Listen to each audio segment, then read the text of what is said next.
We did get a little out there and brought in a new item. So we had developed an item for a company called Grata, which is showing in High Point, by the way.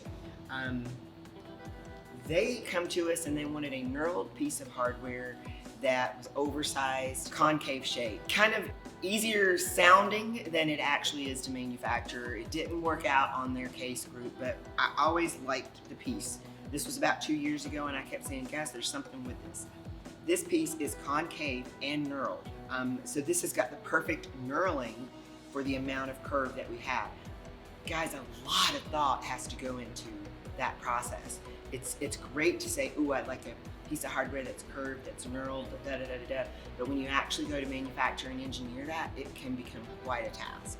So this, again, is our Grata. We gave it an Italian name because Casa and Grata was the inspiration and they are an Italian company. But you can see how it catches the movement, but it also has an industrial feel. A great oversized to statement piece of hardware, satin nickel, goes a little bit more industrial in the black. And then we have the BGB, and you can really see the knurling in that. Now, imagine this a repurposed chest that you get at a thrift store and you go in and you paint the thing and you put 3 pieces of hardware on it. Bam, you have got your own personalized chest.